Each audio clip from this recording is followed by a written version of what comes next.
Selamat malam.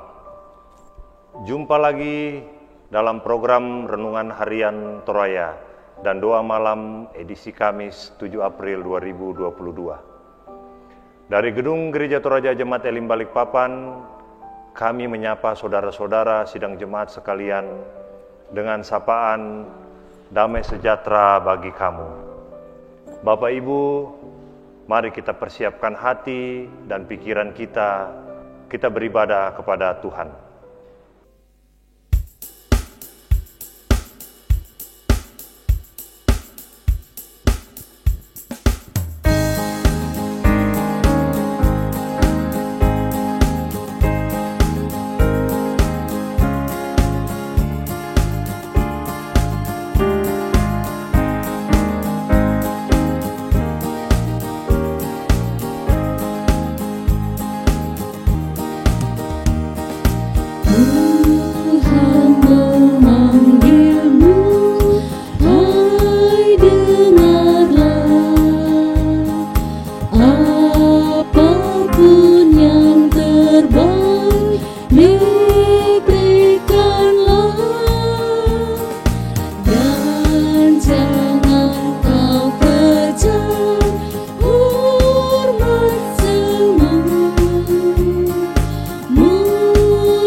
Sebelum kita membaca dan merenungkan firman Tuhan, mari kita mohon kekuatan dari Tuhan, kita berdoa.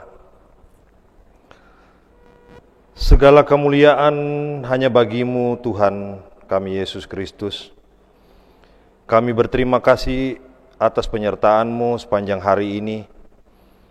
Berterima kasih atas waktu dan kesempatan yang masih diberikan, sehingga pada malam hari ini kami bisa mengikuti program Renungan Malam dari Gereja Toraja Jemaat Elim Balikpapan.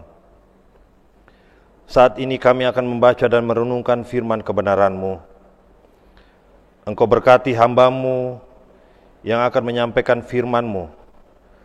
Berkati jemaat-Mu yang mengikuti program rehat malam hari ini dari rumah masing-masing dan dimanapun mereka berada. Kuasai kami dengan kuat kuasa Roh Kudus-Mu, sehingga kami bisa fokus membaca dan mendengarkan firman-Mu, serta kami dapat memahami apa kehendak-Mu untuk kami lakukan.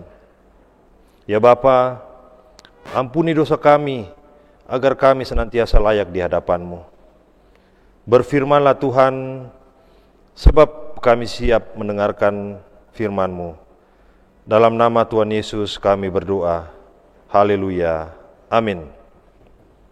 Pembacaan kita pada malam hari ini terambil dalam Yesaya 52 ayat 1 sampai 12.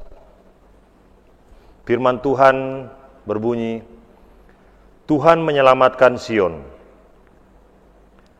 Terjagalah, terjagalah. Kenakanlah kekuatanmu seperti pakaian, hai Sion. Kenakanlah pakaian kehormatanmu, hai Yerusalem, kota yang kudus. Sebab tidak seorang pun yang tak bersunat atau yang najis akan masuk lagi ke dalammu. Kebaskanlah debu daripadamu, bangunlah, hai Yerusalem yang tertawan. Tanggalkanlah ikatan-ikatan dari lehermu, hai putri Sion yang tertawan. Sebab beginilah firman Tuhan, kamu dijual tanpa pembayaran, maka kamu akan ditebus tanpa pembayaran juga. Sebab beginilah firman Tuhan Allah, dahulu umatku berangkat ke Mesir untuk tinggal di situ sebagai orang asing. Lalu Asyur memeras dia tanpa alasan. Tetapi sekarang, apakah lagi urusanku di sini? Demikianlah firman Tuhan. Umatku sudah dirampas begitu saja. Mereka yang berkuasa atas dia memegahkan diri, demikian firman Tuhan. Dan namaku terus dihujat sepanjang hari. Sebab itu umatku akan mengenal namaku, dan pada waktu itu mereka akan mengerti bahwa akulah dia yang berbicara, ya, aku. Betapa indahnya kelihatan dari puncak bukit-bukit kedatangan pembawa berita, yang menggambarkan berita damai dan memberitakan kabar baik, yang menggambarkan berita selamat dan berkata kepada Sion, Allahmu itu Raja. Dengarlah suara orang-orang yang mengawal engkau, mereka bersama-sama bersorak-sorai. Sebab dengan mata kepala sendiri mereka melihat bagaimana Tuhan kembali ke Sion. Bergembiralah, bersorak-sorailah bersama-sama, hai reruntuhan Yerusalem. Sebab Tuhan telah menghibur umatnya, telah menebus Yerusalem. Tuhan telah menunjukkan tangannya yang kudus di depan mata semua bangsa. Maka segala ujung bumi melihat keselamatan yang dari Allah kita. Menjauhlah, menjauhlah, keluarlah dari sana. Janganlah engkau kena kepada yang najis. Keluarlah dari tengah-tengahnya. Sucikanlah dirimu, hai orang-orang yang mengangkat perkakas rumah Tuhan. Sungguh, kamu tidak akan buru-buru keluar dan tidak akan lari-lari berjalan, sebab Tuhan akan berjalan di depanmu, dan Allah Israel akan menjadi penutup barisanmu. Demikian firman Tuhan. Berbahagialah orang yang mendengar firman Tuhan dan melakukan dalam sepanjang kehidupannya. Amin. Renungan kita pada malam hari ini adalah berjudul Hidupmu Bisa Berubah. Tidak sedikit orang yang sampai hari ini masih terlena dengan kekayaannya. Walaupun pada sisi lain banyak pula orang yang masih terlena mengeluh hidup dalam kesusahannya. Sampai-sampai ia merasa bahwa kesusahannya adalah nasibnya. Akibatnya ia pasrah dengan keadaannya, seolah-olah nasibnya tidak akan berubah lagi. Pembacaan kita saat ini menggambarkan kehidupan umat Allah yang sedang dalam pembuangan ke Babel. Membuat mereka sudah tidak punya kekuatan untuk mengalami kehidupan dalam situasi tanpa perbudakan. Pembacaan kita saat ini menggambarkan umat Allah yang sedang dalam pembuangan ke Babel, membuat mereka tidak mempunyai kekuatan untuk mengalami kehidupan dalam situasi tanpa perbudakan. Perbudakan bangsa Babel dianggap sudah menjadi nasib yang tidak bisa lagi berubah. Tetapi firman Tuhan datang kepada mereka melalui Nabi Yesaya agar mereka terjaga dari kenyataan pahit, karena Tuhan akan menyelamatkan mereka dari perbudakan, menjadi bangsa yang kembali punya kekuatan dan kehormatan. Yerusalem yang dulunya menjadi reruntuhan akan dikembalikan Allah menjadi kota yang kuat. Bahkan di sana akan terdengar berita sukacita, serta umat Tuhan akan mengalami damai sejahtera. Semua itu terjadi karena Allah telah melawat umatnya dan membebaskan mereka. Tuhan menjadi Raja atas Israel.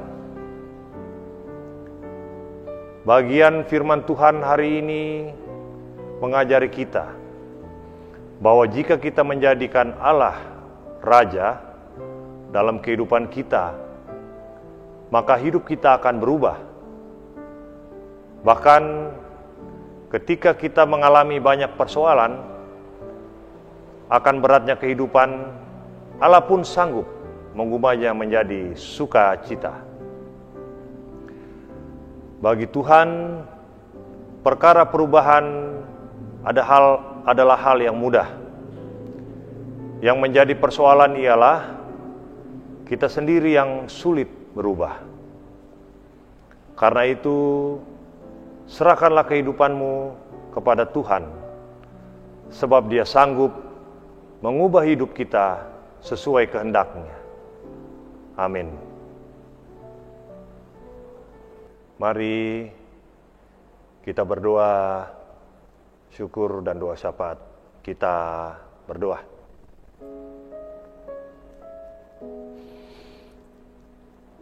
Kembali kami datang kepadamu ya Tuhan, dan mengucap syukur dan berterima kasih atas segala kehidupan yang masih Engkau berikan kepada kami. Kami juga mengucap syukur Tuhan, di mana Engkau senantiasa menyertai kehidupan kami pada malam hari ini. Kami masih Engkau perkenankan untuk bisa mengikuti program Renungan Malam Gereja Toraja Jemaat Elim Balikpapan. Biarlah firman yang sudah kami dengarkan dapat menjadi kekuatan dan penuntun hidup kami di dunia ini. Beri kami kekuatan untuk dapat berubah, meninggalkan segala kehidupan yang tidak berkenan di hadapan-Mu, dan selalu taat serta takut hanya padamu saja Tuhan, sehingga hidup kami dapat mencerminkan kasih dan kemuliaan Kristus. Secara khusus, kami berdoa buat orang-orang yang mengalami pergumulan hidup dan berbeban berat, baik itu ditinggal anggota keluarga, pergumulan sakit penyakit, pergumulan rumah tangga dan anak-anak, rindu mendapatkan pekerjaan, mendapatkan jodoh, dan lain sebagainya. Kiranya Engkau yang Maha Besar dan sumber kekuatan hadir di tengah-tengah pergumulan mereka, memberikan jalan keluar, penghiburan dan pemulihan, serta menguatkan setiap pribadi-pribadi yang selalu berseru-seru dan berharap hanya padamu saja Tuhan, sehingga segala pergumulan hidup jemaat-Mu bisa dapat cepat berlalu seturut dengan waktu-Mu. Lepaskan segala kutuk dan kuasa-kuasa kegelapan serta dosa yang mengikat kami, sehingga tidak menjadi penghalang dalam kami mengalami jamahan dan pemulihan-Mu. Tuhan Yesus, ajar kami untuk senantiasa bersyukur atas apa yang kami alami. Kami juga berdoa buat jemaat-Mu yang bersuka cita karena pertambahan usia pada tanggal 7 April 2022. Begitu juga dengan yang berulang tahun pernikahan Tuhan di hari ini, serta sukacita jemaat-Mu dalam pertambahan anggota keluarga, mendapatkan pekerjaan, kenaikan karir, mendapatkan jodoh dan lain sebagainya. Kiranya Engkau senantiasa melengkapi sukacita mereka dengan penyertaan-Mu. Tuhan Yesus, berkati segala program kerja pelayanan di gereja dimanapun berada Tuhan, khususnya di Gereja Toraja Jemaat Elim Balikpapan di sini, agar dapat berjalan dengan baik dan seturut kehendak-Mu. Semua rencana yang sudah dibuat biarlah Engkau berkati, dan biarlah semua itu buat hormat dan kebesaran akan nama-Mu. Berkatilah Bapak Ibu Pendeta beserta keluarga, para majelis dan pengurus OIG Jemaat Elim Balikpapan. Ajar kami Tuhan untuk senantiasa bersuka cita, bersyukur taat, hidup kudus dan takut akan Tuhan dalam melakukan pelayanan. Berkati semua jemaat-Mu. Berkati bangsa dan negara kami, berkati kota Balikpapan, berkati para pemimpin kami dari tingkat pusat sampai tingkat RT, kepolisian dan TNI. Berikan mereka kesehatan, hikmat kebijaksanaan, kejujuran dan dedikasi pelayanan yang baik, serta hati yang takut Tuhan, sehingga dapat memimpin dengan penuh tanggung jawab dan mengutamakan rakyatnya, sehingga kami dapat hidup aman, damai, tentram, nyaman, dan sejahtera. Pulihkan segala konflik peperangan dan pertikaian di berbagai tempat. Pulihkan kondisi dunia ini dari pandemi COVID-19. Kiranya Engkau campur tangan atas segala apa yang terjadi dalam kehidupan anak-anak-Mu dimanapun berada ya Tuhan. Dengan kerendahan hati, kami mohon ampun atas salah dan dosa kami ya Bapa. Barui hati dan perbuatan kami, sehingga senantiasa kami layak di hadapan-Mu. Ini doa syukur, doa permohonan kami. Kiranya Engkau berkenan mendengarkannya. Doa ini kami bawa hanya di dalam nama Tuhan kami Yesus Kristus, yang telah mengajarkan kami doa yang sempurna. Bapa kami yang di surga, dikuduskanlah nama-Mu, datanglah kerajaan-Mu, jadilah kehendak-Mu di bumi seperti di surga. Berikanlah kami pada hari ini makanan kami yang secukupnya, dan ampunilah kami akan kesalahan kami, seperti kami juga mengampuni orang yang bersalah kepada kami. Dan janganlah membawa kami ke dalam pencobaan, tetapi lepaskanlah kami daripada yang jahat, karena Engkaulah yang mempunyai kerajaan dan kuasa dan kemuliaan sampai selama-lamanya. Amin.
Demikianlah Renungan Harian Toraya dan Doa Malam edisi 7 April 2022. Selamat malam, Tuhan Yesus senantiasa memberkati kita semua.